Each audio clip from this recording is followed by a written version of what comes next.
Gracias por continuar con nosotros. Vamos ya al espacio de la entrevista de Hechos AM. Como les decíamos y les adelantábamos, esta mañana vamos a conversar con el superintendente de competencia, el licenciado Francisco Díaz Rodríguez. ¿De qué tema vamos a hablar? Conozca algunos a continuación en el siguiente contexto. La Superintendencia de Competencia y el Centro de Investigación y Capacitación de la Corte de Cuentas desarrollan esfuerzos para detectar manipulaciones en ofertas en compras públicas. En primera instancia, han trabajado con 240 auditores del ente Contralor para promover que principios de competencia sean incorporados como un elemento en las auditorías. La Corte de Cuentas verifica y garantiza que los recursos nacionales puestos a disposición de las entidades públicas sean administrados de manera más conveniente con parámetros de eficiencia y eficacia económica. La superintendencia, mientras tanto, tiene la facultad de emitir opiniones en proceso de compras públicas, procurando eliminar obstáculos y discrecionalidades que muchas veces se incluyen en los procesos de licitación. El trabajo conjunto de la Superintendencia, Corte de Cuentas, se espera fortalezca las compras públicas gracias a una supervisión más rigurosa para detectar amaños o manipulaciones en las ofertas que recibe el Estado, a través de la identificación de patrones de comportamiento de un proveedor en diferentes instituciones públicas, como pueden ser acuerdos de precio o acuerdo de no presentar oferta. En estos días, la superintendencia también ha hablado de un caso que no ha escapado a la controversia, y son los servicios de transporte a través de la aplicación Uber. Lo que ha dicho la superintendencia es que la actual legislación salvadoreña no contempla la existencia de servicios de transporte de pasajeros requeridos por los usuarios mediante el uso de plataforma digital como Uber, Vamos y Better Ride. Por ello, la Superintendencia de Competencia recomendó reformas y regular estas nuevas opciones en el mercado. Un representante de la Superintendencia señala que la normativa salvadoreña actual cuenta con un sistema de lista cerrada de modalidades del transporte, en los que este tipo de servicios no está tipificado y por lo tanto no puede regularse de acuerdo a la ley. Según la superintendencia, esto limita la capacidad para poder asimilar nuevos servicios, y esto estaría generando cierta inseguridad en los operadores de esta plataforma, debido a que la actual normativa dicta que quienes operen servicios de transporte con fines comerciales deben ser aprobados por el Estado, o si no, caerían en una multa o sanción administrativa. Con estos temas iniciamos la entrevista de este jueves en Hechos AM. Y como efectivamente les anunciábamos, nos da gusto recibir en este espacio al superintendente de competencia, el licenciado Francisco Díaz. Bienvenido a Canal 12, superintendente. Muchas gracias, me da mucho gusto estar con ustedes y también con la teleaudiencia tan importante de este canal. Superintendente, ustedes ayer apenas concluían un seminario sobre derecho de competencia y desarrollo económico, una sola fórmula para todos, así se denominaba el seminario. ¿Qué debemos entender los ciudadanos cuando hablamos de derecho de competencia, superintendente?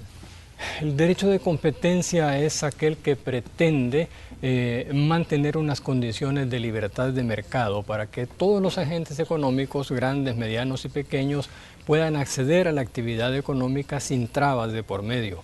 Trabas que pueden provenir de normativa o de disposiciones administrativas que no han tomado en cuenta, que están limitando de alguna manera la posibilidad de comerciar o de competir, de rivalizar en el mercado, o que pueden provenir de acciones en las que se ponen de acuerdo otros agentes económicos que buscan ya sea evitar el ingreso de nuevos agentes al mercado o sacar a los que ya existen o de alguna manera alterar los precios para obtener una ganancia que va más allá de lo que rentablemente es admisible. Entonces todas estas las llamamos nosotros prácticas anticompetitivas. Y lo que pretende entonces el derecho de competencia es establecer los límites dentro de los cuales se puede y se debe de realizar la actividad económica, mercantil, de ventas, etcétera, sin perjudicar a la competencia y sin perjudicar a la economía en general. Superintendente, yo estaba leyendo algunos documentos y me encontraba que, por ejemplo, en Colombia y en Panamá, el derecho de competencia y el derecho del consumidor dependen de una misma institución. Sí. Pero en El Salvador, digamos, ¿qué beneficios trae el derecho de competencia a mí como consumidor? Y considerando que el derecho de competencia le corresponde a la superintendencia y los derechos del consumidor a la defensoría en este caso. Sí, efectivamente hay distintas modalidades. En Europa también se está tendiendo a unir varias instituciones que tienen que ver con el mercado. Pero vaya, usted me hizo una pregunta que yo le respondo con un caso muy concreto nuestro salvadoreño. Se sancionó por parte de la superintendencia hace 8 años y tanto a 2 harineras porque se habían puesto de acuerdo en repartirse el mercado. La estimación que nosotros hicimos al final de esa investigación nos indicaba que estas empresas estaban vendiendo a un precio 22% superior al precio no solo de producción, sino que calculando una tasa de rentabilidad razonable.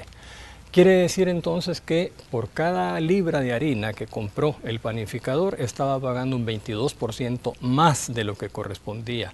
Por un lado, ahí tiene usted una fuente de ganancia ilícita, ilegítima para el productor de la materia prima. Pero por otro lado, el panadero le va a trasladar obviamente al consumidor aquel costo que tiene. Entonces, de esa manera está beneficiando la actividad de la superintendencia directamente al consumidor. Claro, no es una cosa que se vea así tan traslúcida, ¿no? Pero en la medida que se pueda lograr que los mercados funcionen mejor y que se erradiquen este tipo de prácticas muy abundantes en nuestro medio, de acuerdos entre competidores, de abuso de posición dominante, en esa medida se reducen los precios para el consumidor. Ahora bien, superintendente, me gustaría que habláramos de otro caso de mucha actualidad sobre el que se ha discutido mucho en redes sociales, sobre todo. Lo que ha pasado con esta empresa que ofrece servicios de transporte, Uber. Hay un pronunciamiento de parte del Viceministerio de Transporte diciendo que estas personas le pueden decomisar los vehículos porque están operando fuera de la ley. El ciudadano dice, mire, yo estoy de acuerdo porque este servicio es mucho más barato. La gente que trabaja en el área de transporte dice, mire, esta gente no está siendo regulada y por lo tanto para nosotros es una competencia desleal. ¿Cómo analizan ustedes desde la superintendencia un caso como este que es de tanta actualidad para los ciudadanos? Bueno, déjeme decirle a la audiencia que el tema Uber es un tema de discusión en el mundo y forma parte de lo que se ha dado en llamar tecnologías disruptivas, es decir, nuevas modalidades en el mercado de actividad económica que no tienen antecedente, por eso disruptivas, porque rompen la situación. Y ha dado lugar a discusiones de este tipo y otro tipo en varias partes. A la superintendencia nos llegó hace cosa de 6 meses una solicitud de un despacho de abogados en donde nos pedía que nos pronunciáramos sobre cuál era la situación legal de una empresa que funcionara en base a una plataforma informática. No quiso decir de qué cliente se trataba, está en su derecho de ocultarlo y nosotros analizamos el caso en abstracto. Y ahí es muy fácil concluir que tanto la ley como el reglamento llamado de tránsito, para reducirlo porque el nombre es un poco más largo, al momento que se concibieron no existía siquiera el internet, no digamos este tipo de plataformas, de manera que este tipo de empresa no existe en la legislación. Esa es la opinión nuestra. De ahí en adelante, ¿cómo va a regular el Viceministerio de Transporte la situación de informalidad en que actuarían por no existir una normativa en donde quepan? Ya no es asunto nuestro. Ahora, tan informal será ese trabajo como informal también son las ventas, por ejemplo, de ropa en las calles, ¿no? Es decir, son empresas más estructurada, obviamente Uber, la otra menos estructurada, pero en definitiva es actividad en la informalidad. Pero considerando el escenario, ¿se puede hablar de prácticas anticompetitivas en casos específicos como el de Uber? No propiamente práctica anticompetitiva, porque no se conoce que esté haciendo un acuerdo con otras empresas, no se conoce que esté abusando de ninguna posición de dominio, no lo tiene, apenas va surgiendo, no se conoce tampoco que se trate de una concentración. Desde el punto de vista de la ley de competencia no se puede digamos, criticar, ni siquiera entrar al análisis de esta actividad. Nosotros lo que tendríamos que hacer, en todo caso, es una investigación de condiciones de mercado del transporte público selectivo, que así se llama el que se refiere a sujetos, o sea, no a buses, no a cosas colectivas. A partir de ahí podríamos decir, bueno, esta es la situación de taxis, esta es la situación de mototaxis, esta es la situación en que quedaría Uber, etcétera. Pero eso, bueno, no está planteado todavía. Pero ¿considera usted que es el momento propicio para que en El Salvador se comience a hablar de las nuevas plataformas que están surgiendo y de los nuevos negocios que están surgiendo con estas plataformas? Porque de pronto vamos a encontrar vacíos en diferentes áreas por esta misma situación, porque dice, eso no está contemplado en la ley. El caso, por ejemplo, de Airbnb, que ofrece servicios de alojamiento, que ya hay mucha gente en El Salvador que los está ofreciendo a través de esta plataforma, y que también estaría haciéndole competencia, en este caso, a los hoteles que ya están establecidos y que tienen una normativa bajo la que funcionan, pero de pronto encontramos la misma situación que con Uber. No hay una regulación en la legislación salvadoreña. Correcto, es absolutamente necesario atender esa cuestión, atender estas novedades disruptivas, como se les denomina, para ver de qué manera van a funcionar. Fíjese, volviendo a lo de Uber, hay como dos maneras de ver la cuestión. Usted puede verla como una plataforma que contribuye a acercar al que necesite el servicio y al que lo presta, y entonces hasta ahí, pero usted puede verlo también como una empresa que utiliza una plataforma para prestar su servicio. Entonces son dos enfoques distintos. Si se tratara solamente de lo que se llama economía colaborativa, es decir, en donde una persona que tiene 2 horas puede dedicarse a eso, o una persona que hace todos los días la ruta Santana-San Salvador, que puede compartir su vehículo, que puede compartir su activo, bueno, muy bien.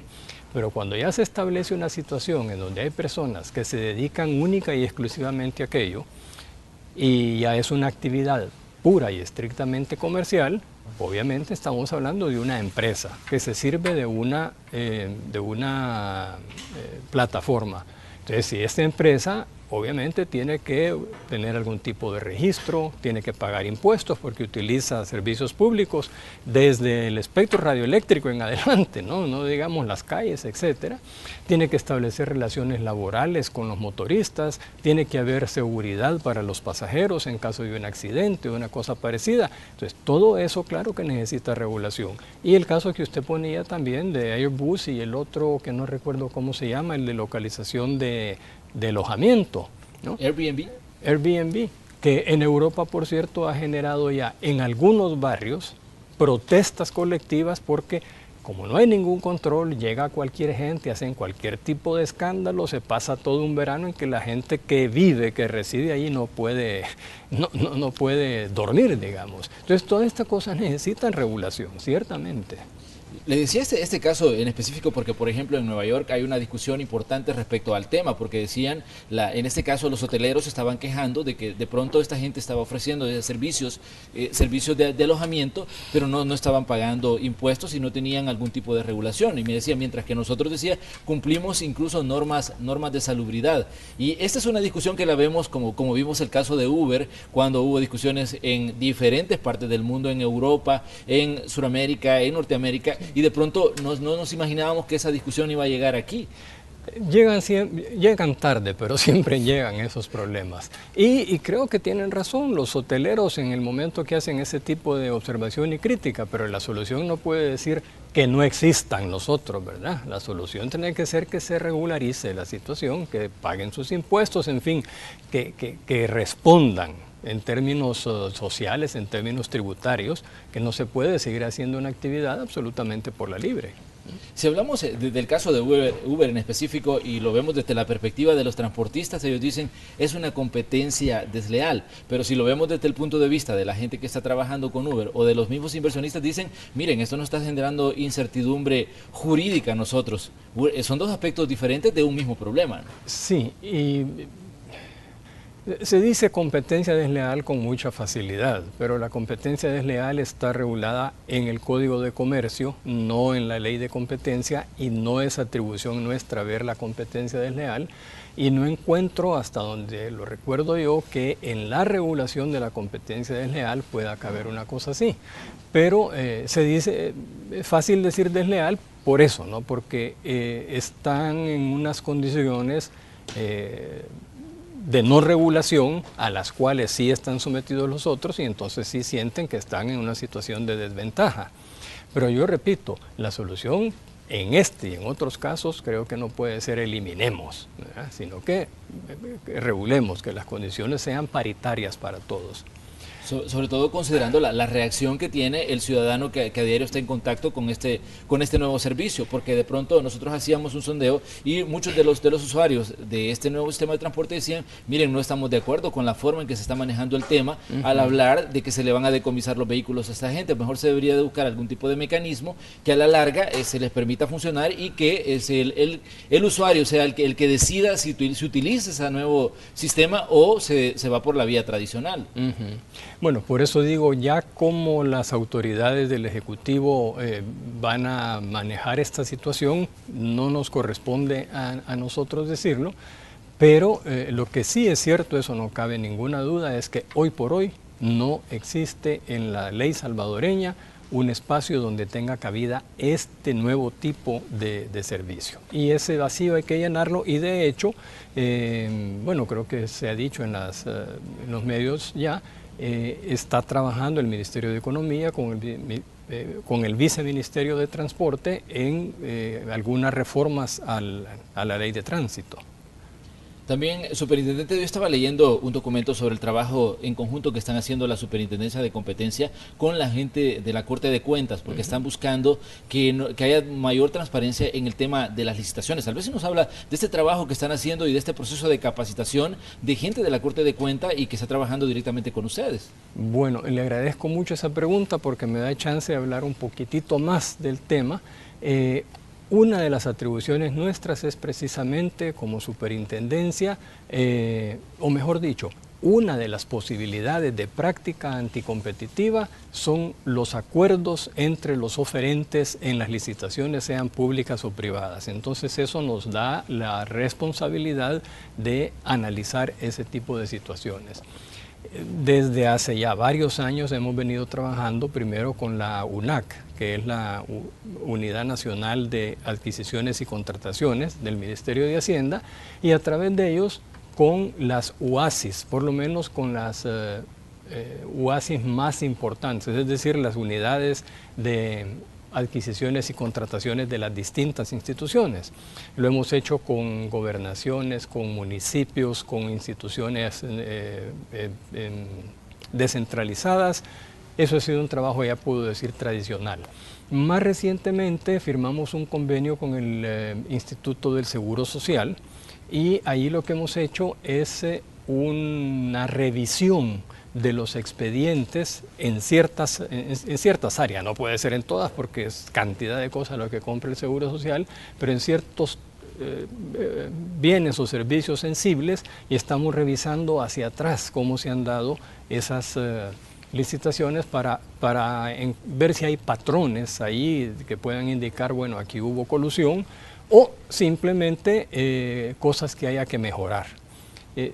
Con la Corte de Cuentas es mucho más reciente, pero vamos en esa misma dirección, porque al momento de hacer su auditoría, si los señores de la Corte no tienen un conocimiento fundamental de qué es la ley de competencia, de qué pretende, de qué manera puede ser burlada la competencia en los procesos licitatorios que ellos están auditando, pues, pueden dejarlos pasar. Entonces, felizmente ha habido este encuentro, digamos, de instituciones, y efectivamente hemos tenido 2 días de trabajo de la semana anterior en ese tema, explicando qué es la ley de competencia, cuál es el bien jurídico que protege, por qué la competencia es conveniente, buena, necesaria, y de qué manera se produce la competencia en las licitaciones, que ese es otro tema interesante. porque entender que dos comerciantes compiten entre sí es fácil, pero en una licitación ahí se está compitiendo no por el cliente, sino por el mercado. Una vez que se otorga la licitación, ya es únicamente el oferente que ganó la licitación el que va a acaparar, por lo menos durante un año, que es lo que normalmente dura una licitación, ese servicio. Entonces ahí se está luchando por el mercado, no por el cliente. Es todavía más delicado.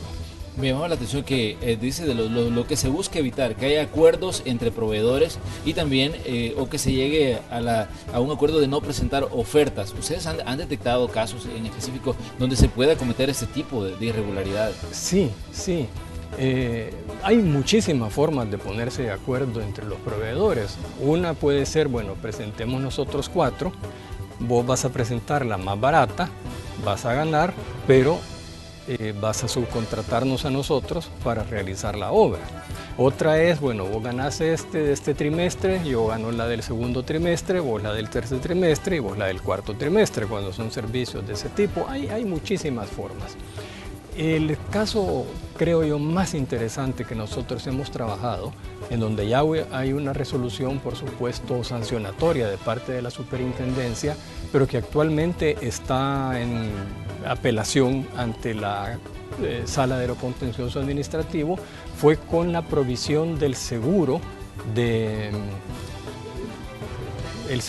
invalidez y sobrevivencia que las aseguradoras deben de prestarle a las administradoras de pensiones. Las administradoras no son las que ellas prestan el seguro, ellas contratan aseguradoras para que en el caso que sus afiliados tengan la necesidad, la aseguradora lo preste. Bueno, ahí nosotros detectamos que a lo largo de 8 años, la compañía de seguros perteneciente al mismo grupo financiero de la AFP ganó siempre. Y como solo son 2, la perteneciente al otro grupo financiero ganó siempre esa licitación. Ahí están los números, eso no engaña. Lo que no fue fácil de demostrar es cómo se ha hecho esa maniobra. Y ahí la cuestión es, para empezar, y aquí vamos a un caso en el que la misma legislación complica las cosas.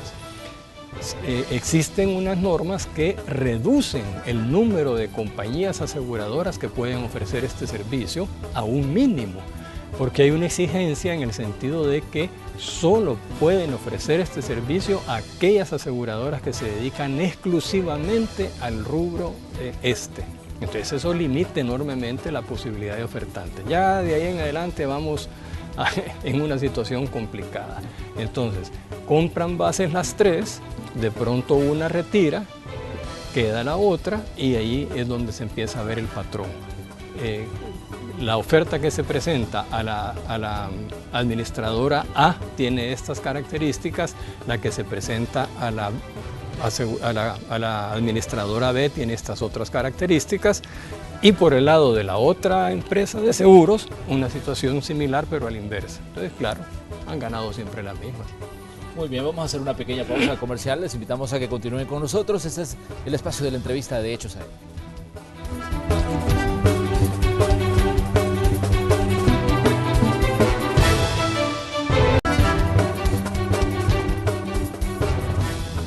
Gracias por continuar con Canal 12. Esta mañana en el espacio de la entrevista de Hechos AM estamos conversando con el superintendente de competencia, el licenciado Francisco Díaz. Entre otras cosas, estamos hablando de un proyecto en conjunto que están desarrollando junto a la Corte de Cuentas de la República y que estaría enfocado en transparentar el tema de las licitaciones, todas esas empresas que proveen de bienes o servicios a instituciones públicas. Licenciado, me gustaría que habláramos en específico, hay otro caso que ustedes tenían documentado y es el caso de unas constructoras donde también han descubierto que podría haber irregularidades en el manejo de una licitación. Esto habla de construir o de un proyecto enfocado a mejorar oficinas de migración en las fronteras, y ustedes han detectado pues una situación ahí un tanto irregular, y de hecho en este momento está en el proceso que le dan, el tiempo que se le da para que se puedan defender estas empresas de lo que ustedes han encontrado. No es el único caso, ciertamente. De hecho, ya se sancionó uno de agencias de viajes que estaban ofertando, se habían puesto de acuerdo en precios para ofertarle a las instituciones del Estado. Y hay otro más de 2 asociaciones de estibadores en que realmente eran calcadas las dos propuestas. Eso fue otro problema. Pero efectivamente, en este caso, se han encontrado indicios, de que puede haber, nunca lo afirmamos nosotros, sino hasta la resolución final, de que puede haber una irregularidad y se ha iniciado el proceso sancionatorio. El procedimiento sancionatorio que establece la ley de competencia contempla y respeta absolutamente todas las garantías que la Constitución establece para el debido proceso. Una notificación formal donde se explica por qué se le va a iniciar el procedimiento sancionatorio al agente económico, a la empresa en este caso, su tiempo para que prepare su defensa, es decir, para que reúna toda la información que tenga para desvanecer el señalamiento que se está haciendo, un periodo de prueba, unos métodos de introducción de la prueba semejantes a los que trae el Código de Procedimientos Civiles y Mercantiles, criterios para el análisis de la prueba y posteriormente todos los mecanismos de impugnación. Entonces, ese es el procedimiento sancionatorio que en este caso se está siguiendo y que vamos a ver en qué concluye. Si los indicios que nosotros vimos eran reales, suficientes, si se pueden comprobar ya y convertirse no en indicios, sino que en hechos demostrados, o si por el contrario tienen alguna explicación satisfactoria.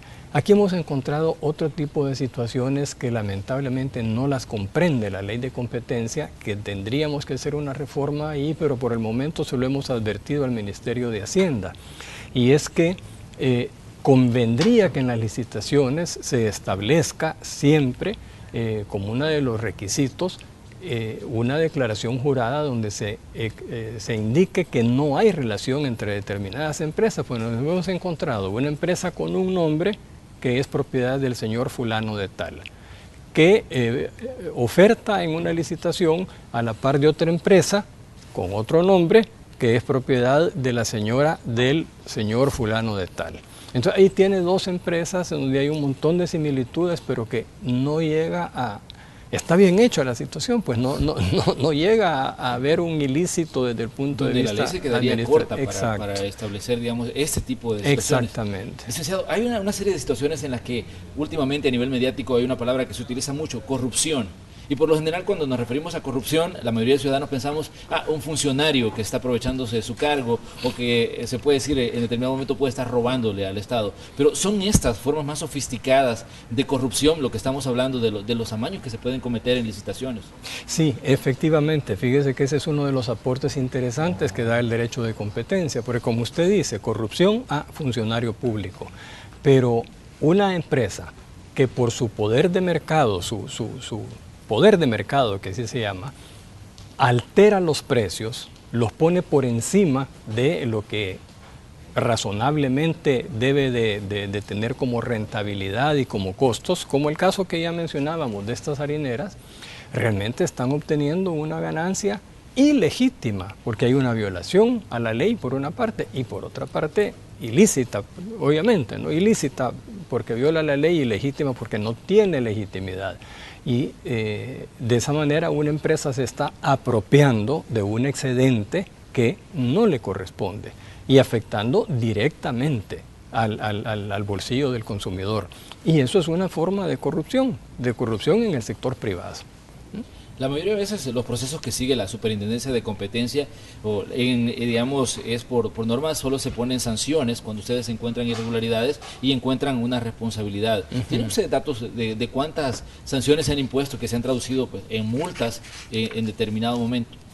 Sí, tengo el dato, se lo puedo decir aquí numéricamente, pero solo hago una aclaración. La Superintendencia impone sanciones pecuniarias en dinero, pero también conductuales, prohibiendo, por supuesto, la continuidad de la práctica anticompetitiva que se ha demostrado u ordenando la realización de otras acciones, sea para restituir el daño causado o sea para enderezar la falla, el daño que se ha producido en el mercado. O sea que no solo son en dinero nuestras sanciones.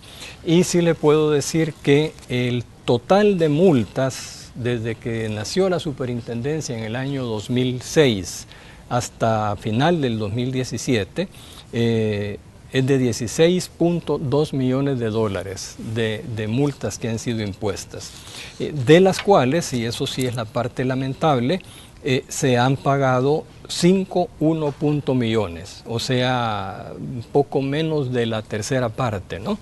Están pendientes de pago 11 millones. Sí, pero déjeme solo decir, 11 millones exactamente. Nosotros decimos justificadas cuando están detenidas porque hay una resolución de la Sala de Contencioso Administrativo que le ha otorgado esa medida cautelar y ha congelado la ejecución de la sanción nuestra. Ahí tenemos 9 casos y son 5.500.000 dólares para redondear. Y tenemos 33 en que no se han cobrado o porque la Fiscalía antes, debo hacer esa aclaración, no el fiscal actual, pero las fiscalías anteriores dejaron los casos tranquilos, las empresas desaparecieron, no se ha hecho efectivo el cobro. Esa es la situación. Eso ha cambiado, ahora hay un notorio interés, un notorio esfuerzo en el cobro de estas multas e incluso hay una coordinación interinstitucional para llevar adelante estas cosas. Pero también me gustaría que habláramos respecto a la situación de la sala de lo contencioso, porque muchas veces hemos escuchado que muchos conflictos terminan ahí y que dice cuando hay, por ejemplo, un proceso sancionatorio, vienen y se van y ponen un amparo ante la sala de lo contencioso y eso puede tardar ahí cualquier cantidad de tiempo, ¿no? Sí. También otra pregunta esa muy oportuna. Mire, el 82% de las sanciones que ha impuesto la superintendencia han sido recurridas. Ahí se había creado, para decirlo francamente, un modus operandi, en donde con la mayor tranquilidad de los agentes económicos si iban a presentar su recurso contencioso administrativo, la sala lo admitía sin mayor revisión, o sea, en bloque, sin precisar exactamente en qué términos era admitido, y la medida cautelar de queda congelada la decisión de la superintendencia. Y como usted ha dicho, que pase el tiempo. El caso, vuelvo al de las harineras, porque es un caso que ha trascendido de las fronteras salvadoreñas, costó 7 años y medio, 8 años para poder llevarlo a ejecución. Pero ahí sí yo debo ser muy enfático. Esa línea conductual ha variado sustancialmente a partir de la recomposición de la Sala de lo Contencioso del año, me parece que 2015 o 2016, si no me equivoco. Y ahora vemos un trabajo en profundidad del análisis de una demanda que se presente, a ver qué aspectos demandados realmente son competencia de la jurisdicción contencioso administrativo, cuáles no son, y se han acelerado muchísimo los casos. El más claro, vuelvo al de las famosas harineras, ¿verdad? En donde la sala anterior había dicho la prueba que ha recogido la superintendencia no tiene base, es ilegítima. Tuvimos que ir a la sala de lo constitucional, que revisó la sentencia de lo contencioso y dijo esta sentencia no tiene fundamento, la prueba que ha presentado la superintendencia es correcta, no ha violado la Constitución. Viene de nuevo a la sala de lo contencioso, a la actual, y al fin resuelve y tenemos el caso resuelto. Y en el caso de la Fiscalía General de la República, ¿cuál es el problema que ustedes encuentran? Porque usted nos decía, mire, en fiscalías anteriores no había una voluntad de hacer los cobros respectivos de las sanciones impuestas, pero ¿han encontrado también ese cambio con el actual fiscal? Ciertamente. Cuando yo le decía que no hacían esfuerzo, realmente no hacían ningún esfuerzo por el cobro de estas multas. La administración actual sí lo está haciendo, intenso. Y ahí hemos encontrado otro tipo de problemas ya directamente en los tribunales, porque la superintendencia no puede ella cobrar por sí misma sus multas, tiene que pasárselo a la fiscalía y la fiscalía tiene que llevarlo a juicio. a juicio ante los tribunales mercantiles y civiles. Y ahí se ha encontrado de nuevo con una cantidad de formalismos que están exigiendo o alegando los defensores siempre de las empresas que han retrasado.